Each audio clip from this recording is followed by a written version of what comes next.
For thousands of years, the world's greatest empires made the exact same mistake. They looked at Iran, and thought it could be destroyed. Alexander the Great marched here with one of the deadliest armies in human history. Roman legions pushed toward these mountains believing nothing could stop them. Arab armies arrived under the banner of a new faith. Then came the Mongols, burning entire cities, building towers from human skulls, turning civilizations into dust. Any other nation would have vanished forever. The Babylonians disappeared. The Assyrians collapsed. The Hittites became history. But Iran was different. Every time invaders conquered this land, something unbelievable happened.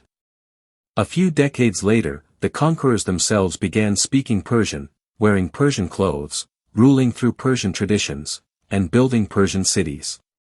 Again and again, Iran lost wars, but somehow won history itself.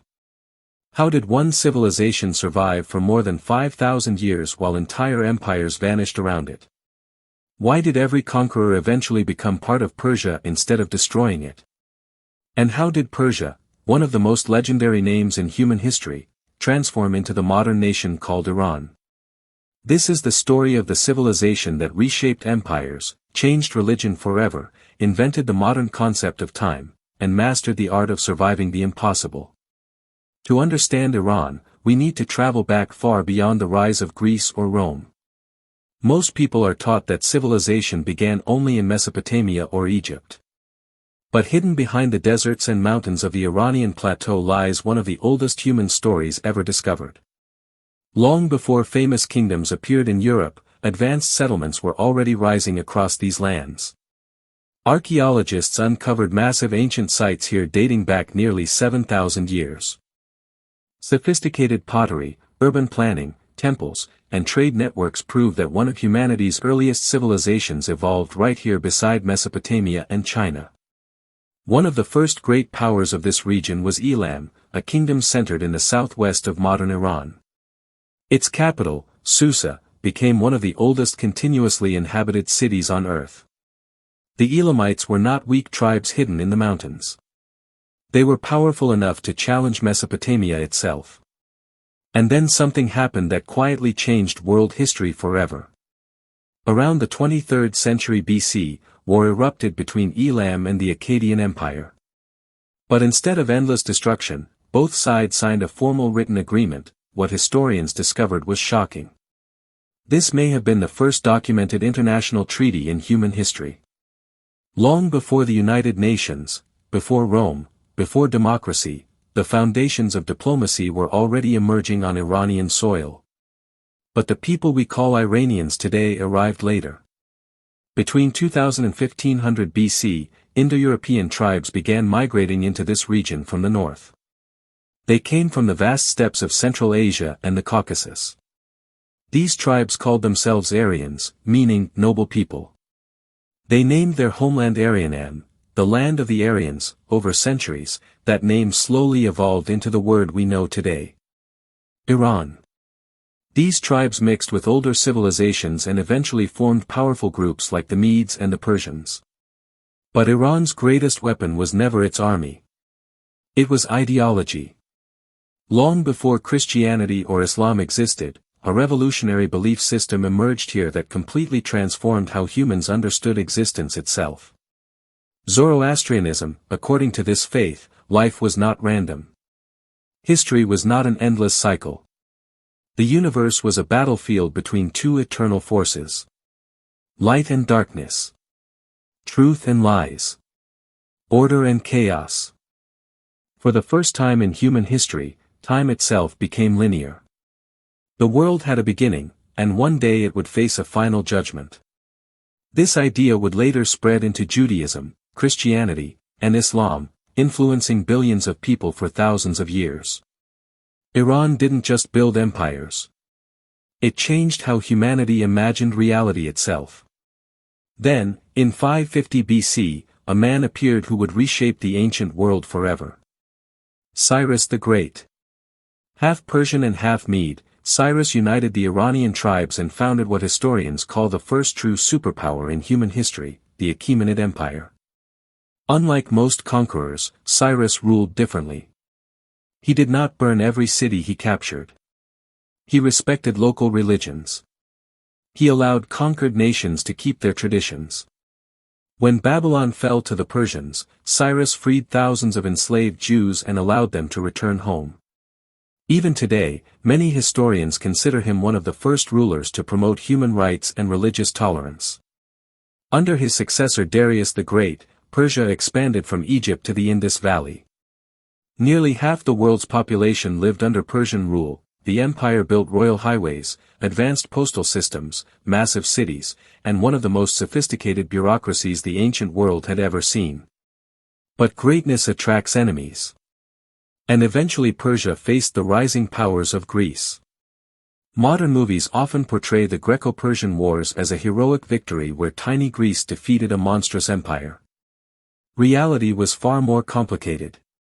Yes, the Greeks defended their independence. But Persia remained vastly stronger. When military conquest failed, the Persians changed tactics. They financed rival Greek city-states, turning Athens and Sparta against each other until Greece weakened itself from within. Persia understood something many empires never learned: sometimes influence is stronger than war. But the true disaster arrived from the west. A young king from Macedonia named Alexander invaded Persia in 330 BC. The Persian armies collapsed. The legendary city of Persepolis burned in flames. It looked like Iranian civilization had finally come to an end. But this is where Iran revealed its greatest secret. It absorbed its conquerors. Alexander himself began wearing Persian clothing and adopting Persian royal customs. Greek rulers slowly merged into Iranian culture instead of replacing it. Soon new Iranian powers emerged once again. First came the Parthians, masters of cavalry warfare who humiliated Roman legions for centuries. Then came the mighty Sassanid Empire, which transformed Iran into one of the most powerful states on earth. For almost 400 years, Persia fought Rome and Byzantium in brutal wars that drained both civilizations. And then a completely new force exploded out of Arabia: Islam. By the 7th century, exhausted Persia finally collapsed beneath Arab invasions. The old Zoroastrian order shattered. Arabic became the language of religion and power. For many civilizations, this would have been the end. But Persia survived again. Instead of disappearing, Iranian culture slowly reshaped the Islamic world itself. Persian scholars, poets, scientists, and administrators became essential to the Islamic Golden Age. Persian literature flourished. Persian architecture spread across empires. Even Muslim rulers increasingly relied on Persian systems of governance. Iran had lost politically, but conquered culturally. Then came the Mongols. In 1220, Genghis Khan unleashed one of the most terrifying invasions in history. Entire cities vanished. Millions died. Ancient irrigation systems collapsed forever. It seemed impossible for Iran to recover. Yet even the Mongols could not resist Persian civilization. Within generations, Mongol rulers converted to Islam, spoke Persian, funded Persian art, and built magnificent Persian cities. The invaders had become Iranianized. Again. Over centuries, Turks, Mongols, Arabs, and conquerors from every direction entered this land believing they would dominate it forever. Instead, Iran transformed them all. Then in the 16th century, Shah Ismail founded the Safavid Empire and permanently reshaped the Middle East by making Shia Islam the identity of Iran. That decision created the modern Iranian state we recognize today. But the modern era brought new dangers. Russia seized territories in the north. Britain controlled Iranian oil. Foreign powers treated the country like a battlefield for imperial games. Once again, Iran faced humiliation and outside domination. Then, in 1935, Reza Shah made a decision that shocked the world. For centuries foreigners had called the country Persia, a Greek name connected to exotic myths and ancient legends. Reza Shah rejected it. He ordered the world to use the nation's original ancient name instead. Iran. The land of the Aryans. It was more than a name change. It was a declaration that Iran was not a forgotten civilization trapped in the past, but a modern nation ready to shape the future.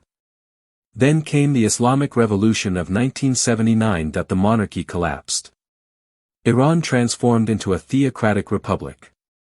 Relations with the West shattered. And today, two completely different images of the same country exist at once. To some people, Iran represents conflict, sanctions, and geopolitical tension. But Persia still lives in the imagination of the world as something ancient, mysterious, poetic, and legendary. Point 2 names. One civilization.